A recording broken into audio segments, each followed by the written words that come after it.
I have the easy job today, which is acting as chair. You will need to get your phones out and get ready to vote, because we're going to start straight away with 3 or 4 questions to make sure you are engaged and fully with us at 4 o'clock in the afternoon. So, up on the screen now is the set of instructions on how to do that. So whilst you absorb that and get your phones lined up, let me just introduce the 2 speakers we have for you this afternoon. Great pair of speakers. So first up is Tim Gosling, who is Policy Lead on DC at the PLSA, and he will be followed by Carol Young, who's the Director of Reward, Pensions and Benefits at RBS. Tim will be talking about the next things coming up in auto-enrolment that you might not know about. Carol will be then explaining what RBS is doing with its own scheme and the implications for the investment management industry. So, without further ado, let me ask you 4 questions just to set the context, and that's all they do. A little bit of context for Tim and then Carol. Question 1.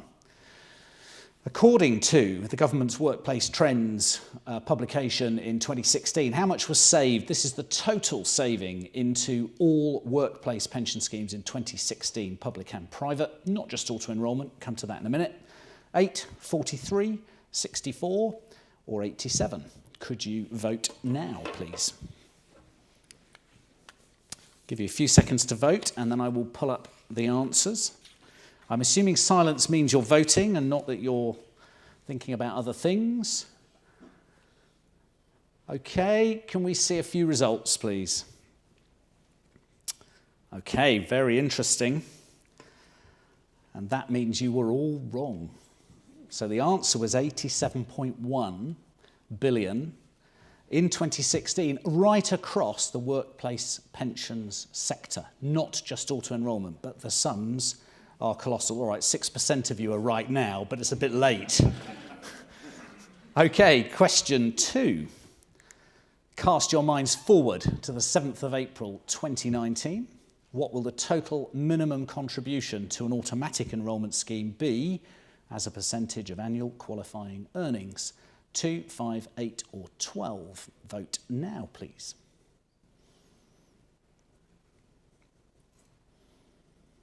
A few more seconds. And some results, please. Yep, so 2/3 are right. So we will be at 8% by that time. We move to 5 this April. We move to 8 next April. 12%. Interesting debate for the future, which I'm sure Tim will touch on as part of his discussion of adequacy. Where do we go next? Question 3. You've all seen Have I Got News For You? They bring up topical newspaper headlines. I couldn't do that, so I drew a headline instead from the government's automatic enrolment review published in December. So fill in the missing number. It's estimated that an extra what pounds a year will be saved into workplace pensions as a direct result of automatic enrolment. 10, 15, 20 or 25. So that's extra workplace pensions automatic enrolment contributions as a direct result of automatic enrolment. A couple of seconds to finish your voting. And some results, please.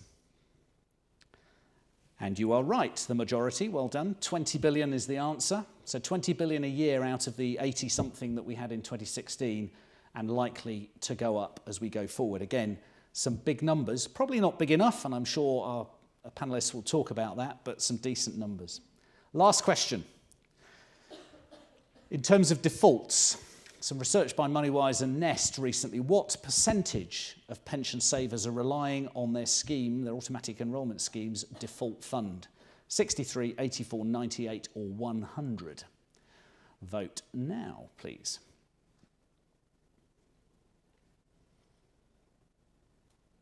Couple more seconds. And the results, please. Considerable apathy, which is rather appropriate for a session on automatic enrolment, isn't it? So that either means nobody voted or the IT's let us down. So let's assume you all abstained and therefore you're kind of all right. The answer was 84. So 84% of 20 billion, if you think back to the automatic enrolment question before, that's 16.5 billion, 17 billion going into a default fund, it had better be good and right for the long term. Okay, there we go. Thank you very much. Without further ado, let me hand over to Tim to take you through next stages on automatic enrolment.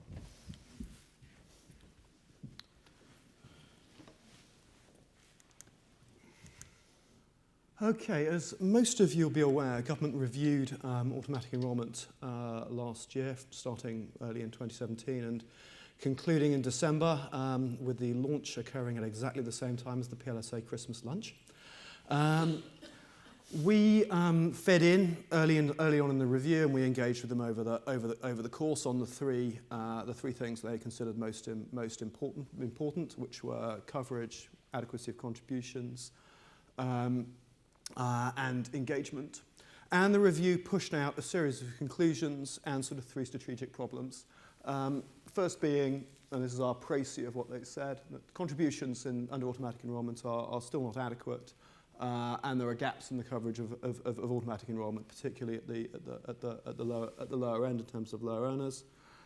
Self-employed people, and they count about 4.8 million self-employed people, are not saving, tend not to save for retirement in pensions. Only about 15% of self-employed people are in fact saving into a pension at the moment.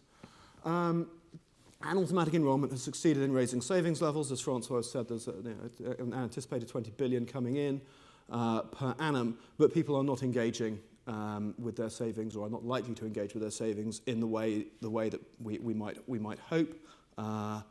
And indeed, that's one of the reasons we had automatic enrolment in the first place. So in the 10 minutes I've got, I'm going to focus very much on number 1. I'm going to slide slightly over 2 and 3, and hopefully pick up in questions if anybody has anything they particularly want to know. So on coverage and contributions, this sort of little picture is what automatic enrolment looks like at the moment. We've got 3 categories of worker. Eligible job holders in the middle are eligible for automatic enrolment. They meet the definition of a worker. They're earning over £10,000, and they're age 22 to state pension age. We've got non-eligible job holders who can join a pension scheme, or they can opt in, and they have to be given an employer contribution. And we have those earning below the LEL, or £5,876 this year, who are entitled workers, and they can opt in, but they don't have to be given an employer contribution. So we've got sort of a complex map of things that the review suggests simplifying quite a lot. So if we move on, the review conclusion suggests that if implemented fully, things will look a lot like this. We get rid of the entitled workers. We get rid of the lower earnings. We get rid of the lower earnings limit. We change the age at which automatic enrolment kicks in from 22 to 18, which means that everybody earning below £10,000 becomes eligible if they opt in for an employer contribution. And everybody is making contributions if they opt in or if they're automatically enrolled. They're making contributions from the first pound up to the higher limit,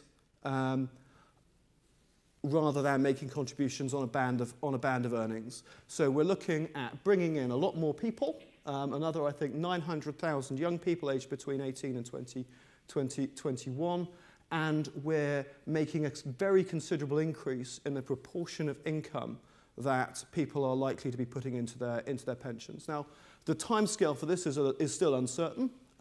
It's still subject to consultation, but we are looking at some sort of quite dramatic change. Which brings me to my first question, I think. So what do we think taking the LEL away does to qualifying earnings for somebody on £12,500 compared to the end of phasing?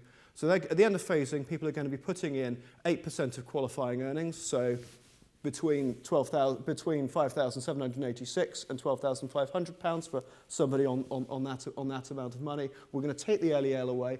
What percentage increase are those people going to see in their mandatory contributions? Okay, that's enough time. Shall we see some answers?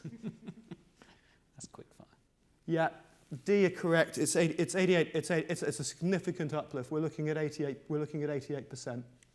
So if I move on, I've done a few sums here for what this means for a median earner in relation to the employee contribution only. we're looking at some pretty significant uplifts from where we are at the moment for the median earner, just under £19 a month pre-April 2018. LEL removed, it's going to be closer to £120 a month.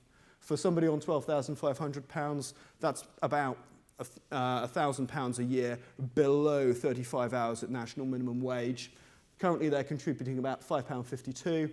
LEL removed, going to move up to about £52. This raises a number of questions. First of all, is this enough? And I think we the PLSA say no, this is still not enough. It also raises questions as to what's going to happen over the course of phasing. Will people opt out as they see their contributions rise, or will the inertia in the system encourage people to keep saving? What will happen? In terms of the raw numbers, though, some of these aren't very large, and these contributions include tax relief. So for the April 2018 figure for the median earner, that person's going to see their earnings go down from about $1,890 a month down to about $1,840 a month once we take tax relief out of the equation. So it's a significant uplift, but it's not that significant. I'm not sure how much people are going to really feel it. So, review conclusions timeline. When is this going to happen? April 2018 onwards, we're going to see an increase, first tranche of phasing. April 2019 onwards, we're going to see a second tranche of phasing going up to 8% of band earnings. Early 2020s, we'll get some form of stakeholder consultation, some form of assessment, and consultation on how government will remove the LEL, and also whether they're going to remove the entitled workers category in full, and make sure that everybody who opts in gets an employer contribution. But the exact timeline's still unclear. We think it's likely they're going to have to phase stagger the removal of the LEL in some way. We're not arguing for them to do that. It just seems to us like it's a logical thing to do. Otherwise, it's a very, very big percentage bump in contributions for people on low earnings. We also think that this opens potentially a path in the latter half of the 2020s for us to move to 12%, which is the PLSA's current belief as to where automatic enrolment contributions should settle, based on our adequacy report that we launched in 2016. And we'll have more to say about the timing and extent of that in June as part of the Hitting the Target report that we'll launch then, which will contain our policy on retirement income targets and also further things on the future of automatic enrolment. So, no right answer to this question. What do we think the impact of phasing is going to have on opt-out? What do we think is going to happen? Any views? I've got my personal view, which I'll give you after this one, but I'm really keen to see what the room feels about this. We are thinking. Some are thinking of little else at the moment. Okay, I'm going to flip on. Oh, am I going to get results here? Sorry. If you ask them. Okay, so I'm probably somewhere between A and B. Interesting, we've got some C. We've got very little D. This feels like a room of optimists or comparative optimists, which is a good thing. I'm kind of glad that people believe in this. Spent a long time working on automatic enrolment. It's nice to see that people see it as working out. So back in sort of 2010, 2011, the initial social research of the DWP reckoned that about 2/3 of people would remain automatically enrolled. And we thought it was worth kicking on with automatic enrolment, even if we thought that 1/3 of people would opt out. We thought that was okay. Obviously, initial experience is closer to 90% remaining enrolled. Slightly misleading figure because that doesn't include cessation, but there we are. It's the number we've got. Based on the extent of the contribution increases and some private polling that we've done that we haven't yet shared with people, I'm reasonably optimistic we're not going to see. I'm sort of 7 to 8 out of 10 optimistic we're not going to see dramatic drop off here. I've been wrong, you know, I've got to say I got the last general election wrong, I got the Donald Trump presidential election wrong, so, you know, take this with a pinch of salt, but I'm feeling pretty good about this at the moment.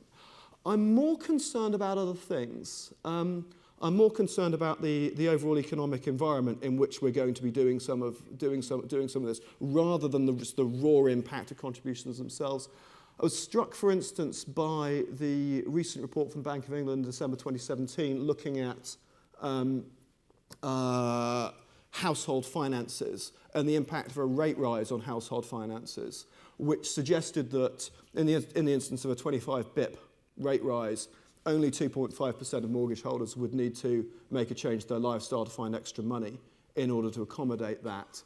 And again, that's actually staggered as well by, you know, fixes, people on fixes and moving off the fix. So it's not a dramatic impact. That rises to a 7.5% of mortgage holders in the event of a 50 basis point rate rise, but rises to 30% of mortgage holders in the event of a 150 basis point rate rise. Now, given that we're thinking about quite a long timetable, quite a long, and also, you know, for us, the PLSA, thinking of going as far as 12%, things like interest rate normalisation actually pose quite a significant risk to the programme, in my view. We need to think quite carefully about the external environment as we make as we, the PLSA, make the argument for higher contributions and the timeline over which those contribution increases should be phased.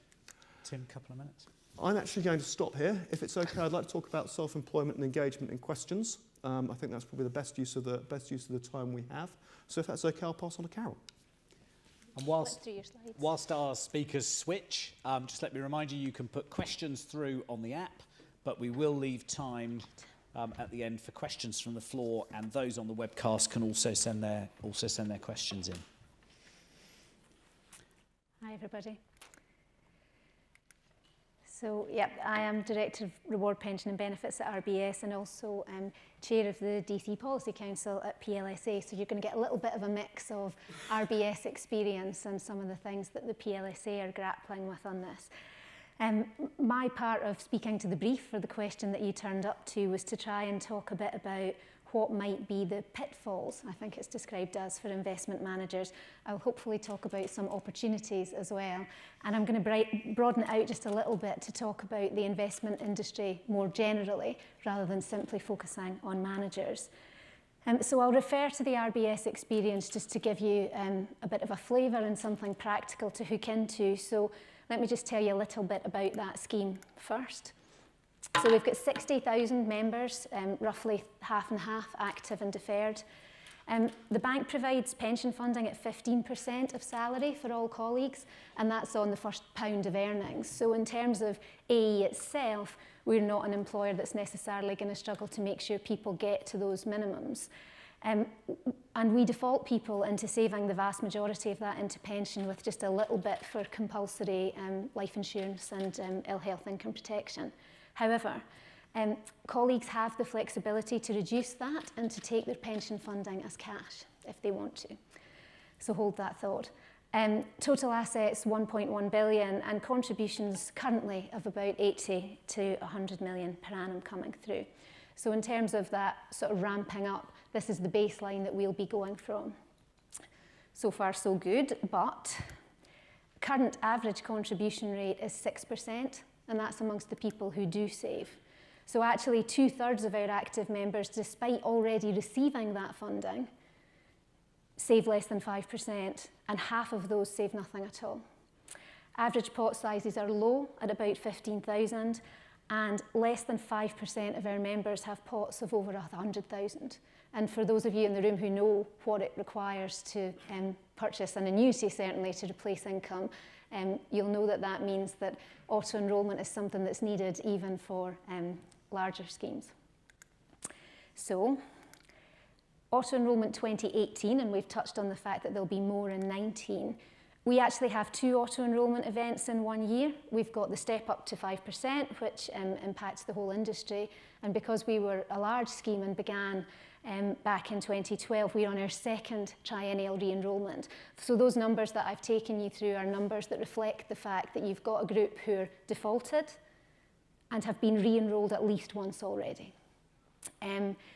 Even so, 20,000 active members will see their contributions increase as a result. And the big question for us as an industry is, are those people going to continue to save? Because we are focused more on investment here, I'll just give you a sense of where that money goes if they do stay invested.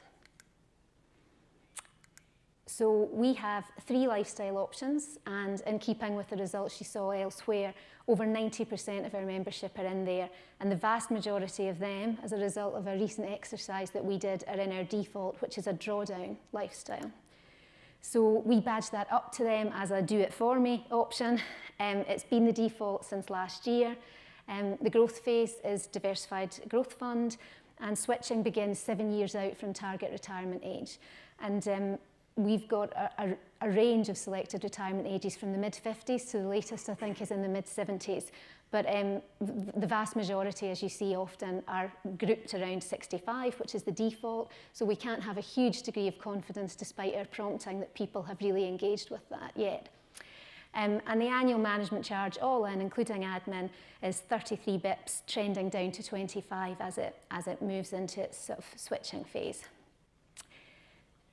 The other lifestyle funds are very similar in many ways, actually. We badge them up to people as I know how I'll take my savings. And that gives us another opportunity to engage with people before they begin the 7-year switching phase. So it's the same growth phase as the default, switching period at 7 years, and then, you know, again, well-managed fees, but differing depending on where people are headed to. And I'll talk in a couple of slides about why we ended up in that position. And then carefully curated 13 self-select fund choices for people who do want to do it themselves. All the building blocks of the lifestyle options are in there, and the equity funds are mostly passive. So that's where people are headed to. So what do we really think the aim is when we're trying to think about auto-enrolment and people coming into our schemes? And how can we as an industry, so employers, trustees, managers, consultants, providers, policy setters, really help continue on auto-enrolment success to date? So the first thing that we believe and how we run our scheme is that engagement only matters to the extent that it improves member outcomes. So it's not a good in and of itself. When we're thinking about engagement, we're trying to think about engaging people in ways that will improve their eventual outcome. So when we think about our members' DC savings, there's a couple of things that we're aiming to do, and it's also something that we at the PLSA come back to as a bit of a North Star. So for now, setting aside the very real risk of oversaving for a small group of people, we're trying to think about getting more in. We're trying to think about running things well so that the members get more out, and particularly importantly, given that we are going to see swathes of people coming in and coming into defaults, we're trying to make sure that there's more trust in the process as well. So how might we work together to do that? So as I say, the brief was to talk about pitfalls, but I've tried to give us a mix of carrot and stick in terms of what we might do together. So if we think about outcome-focused engagement, the kind of things that I think the industry can help trustees and other fiduciaries with is, it's no longer enough just to tell us about performance. You really need to be helping us with analytics so that we can think about what that means for members. So what I mean by that is that when we look at our DGF performance, for example, clearly we look at it in the normal sense, but we also look at what are different member experiences. If I've got a big starting pot but a small ongoing contribution, I've got no starting pot but median contributions, what sort of experience are those members having? Also work with us to identify high value engagement points and link them to the design. So what I mean by that is how are members behaving and what does it mean for our investment design?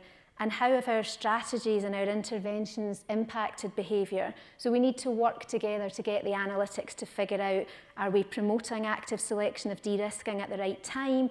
And I think most important here, and why we designed the defaults the way we did, where we can go back in again at that switching period, is to say, the work we've done so far suggests that the point at which you really, really want engagement is to get people to engage with the concept of when and how they're going to take their benefits and what difference that might make to the outcomes. So really think about those high value engagement points, link that into your design, and that's the point at which to work into dealing with members. And the other thing that we spent a bit of time looking at is, and this is a potential pitfall, what if members don't do what they say they will? So what if you've got lots of people defaulting into a drawdown strategy with a normal retirement age of 65, but actually they leave at 60 or they leave it until they're 70 and then they take cash? And so we've spent a lot of time looking at our default and trying to think about what we've called as a least detriment strategy, and thinking about the impact on those different outcomes. More in. So I guess the pitfall for managers and the investment industry is if the assets don't build up as we expect them to, or if people come in and then opt out and we have a large number of small pots which are inefficient to run and it's difficult to engage with people. And I think, setting aside Tim's points about affordability, the extent to which we can mitigate that as an industry for me is very linked into this idea around more trust. If people can afford it, is it also somewhere where they're choosing to put their money if they have that choice? And also thinking about things like member reaction to volatility, and I've said here, into what and for how long. So one of the things we really need to get better at is to think about, we are now in most cases designing to provide an income rather than maximise a pot to buy an annuity. That's what the early information is telling us. But are we able to accurately predict cash flow, member behaviour, transfer behaviour? And if so, in particular in the design, can we think about making sure that we can incorporate some illiquids and allow for that and perhaps get more growth for members too? So more out, I've started to touch on that, talking about our various options. But again, in the same question in terms of into what and for how long, out to where and when. And this is another area where I think the industry can really help us, because if you think about people transferring their pots out, particularly if they're going into drawdown, for example, that's the point at which their pot is largest. And so really helping us, and we have good examples of working with one of our managers to think about how can we help people if, for example, they want to go into a drawdown, to make that transition in a way that minimises transaction costs for them. Thinking about default design, I think this is something where consultants and the industry could really help add value, because you can help trustees and fiduciaries grapple with questions like, how much does consistency matter? Consistency of outcome across cohorts of members? What are the right measures of risk? Are there particular factors we want to tilt towards or away from? So there's those sorts of things about making sure that we've got a good default design such that the pot grows and that people get more out. And then there's the stuff that frankly should be housekeeping people, but is incredibly difficult at the minute. Both above and below the line costs matter.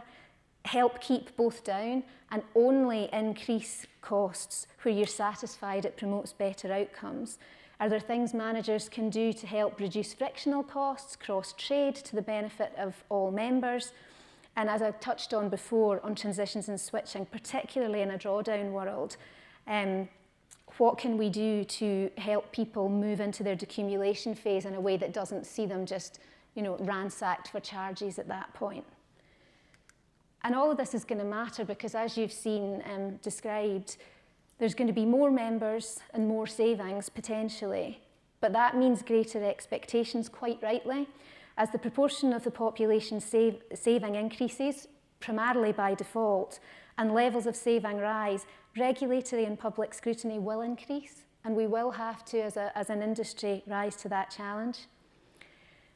Again, on the trust point, think about sophistication versus simplicity. One of the things that we sometimes grapple with is it's very easy, particularly in an investment committee sense, to get quite excited about a sophisticated option that may well improve the outcome for members. But if it's so complex from an administrative perspective and really likely just to confuse, it may not be worth it. So you have to include that factor about whether it might disconcert or put your members off in that cost-benefit analysis.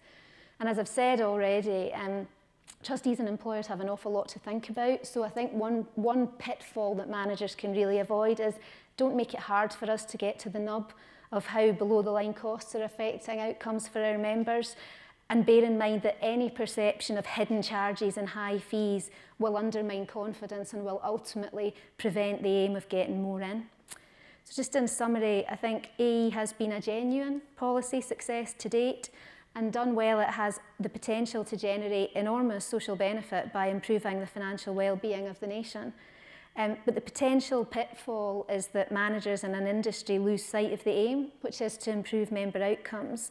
But I think if we all keep to that aim, then trust and engagement should go up. The carrot is for the industry that more should go in, but the point is that members should get more out. Thank you.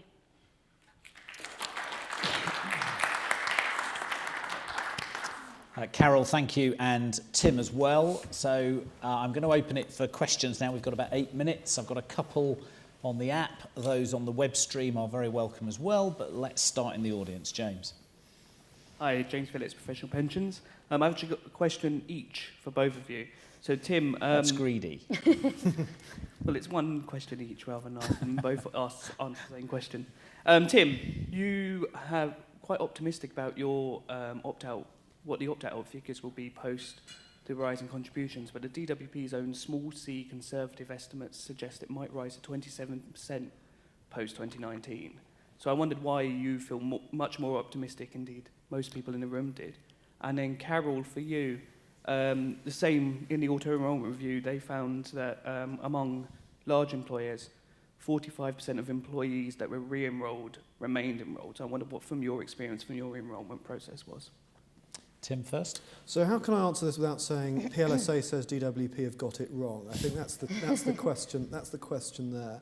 I think I'd look at this in two angles. One is that if you look at, it's difficult to judge exactly from the US evidence and transpose that over into the UK over into the UK experience. But the US evidence over has tended, in my view, to forecast what's happened or predict what's happened much better than some of the social research that we did. And I certainly used back in sort of 2010-11 when we were trying to figure out what's going to happen. So that is really at the core of my my optimism. However. I said I was 7 to 8 out of 10 confident. That means in 1 in 5 possible worlds I'm wrong, and I've been wrong before, quite a lot in fact. So RBS is atypical in one very important respect that I alluded to at the beginning. It gives very generous pension funding, but it has always given its colleagues a significant amount of freedom about how they use that. And so it's possible to cash that out and take it immediately, which means we've got an interesting insight on what freedom and choice might do for people. So we have consistently seen a third of people opt out. We've consistently seen a high proportion of people opt down from the 15% that we provide, which I think just shows that people value cash today enormously. And indeed, even when we have made as part of that re-enrollment a real play of trying to get people to opt out, and this is why engagement only matters to the extent it improves outcomes, as many people opted down or out as opted up. So I think you can't fully extrapolate because of the fact that there is this option to take cash, but I've no particular reason to believe, despite our best efforts, that we'll see a marked difference in that. And I think it's not a perfect read across to opt-outs because people might stay in, but it's quite an interesting thing to ponder on as you imagine what people might do once they can access their pots. Thank you both. Any other questions from the audience? One down here at the front, please.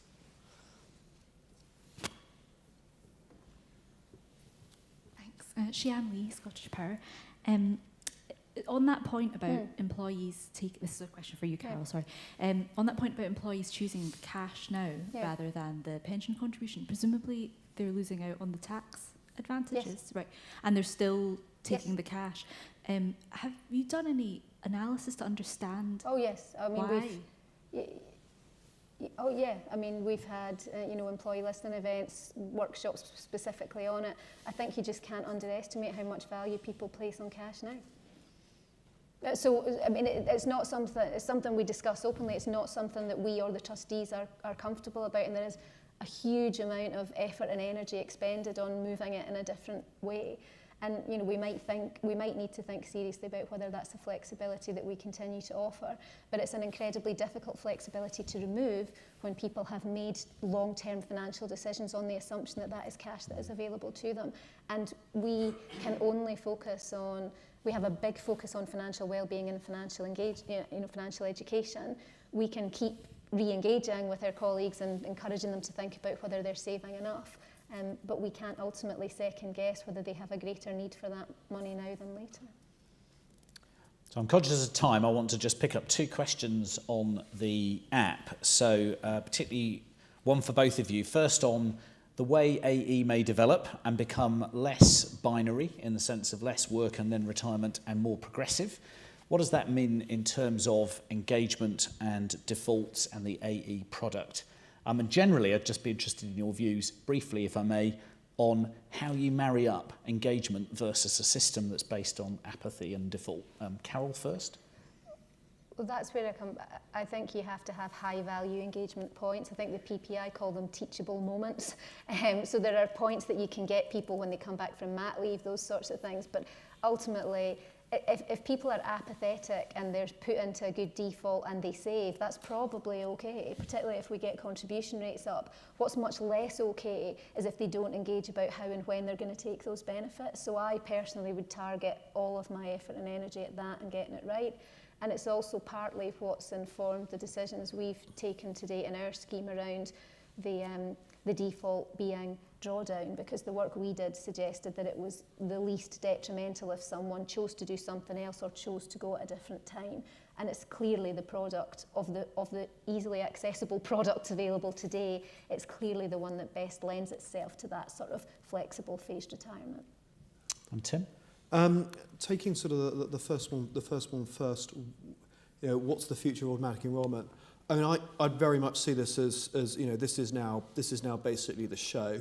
In this, we're going to get to a situation in which this is just another piece of labour market regulation, and having the opportunity to save into a pension is just something almost everybody in the labour market does, whether they are employed or whether they're working for themselves. We've got a gap in terms of the working, whether if you're working for yourself at the moment. DWP's pursuing sort of 3 lines of inquiry, whether making tax digital, it's possible to bolt something onto that, whether points where people touch businesses, so through business banking, whether opportunities to bolt something onto that.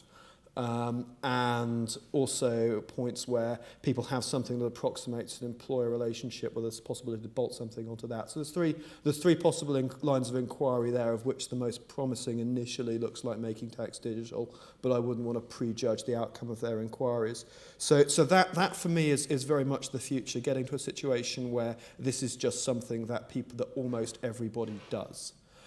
In terms of the relationship between defaults and engagement, I mean, what we've been arguing for in hitting the target is a situation in which pension saving is as light touch as possible, and that the default the default is to save. The default should be to save at an adequate savings rate, which we think at the moment is about 12%. You should be saving into an adequate default, into a well-designed, good value default fund, and there should be a default accumulation product at retirement. So even if you do nothing, you end up at or around state pension age, with an adequate and inverted commas income. Obviously, that's not going to be right for a lot of people. So the challenge going forward is going to be designing engagement approaches that say to people, okay, you should stick with the default. We think the default is the right thing for you. You might choose to accept the default. That's fine.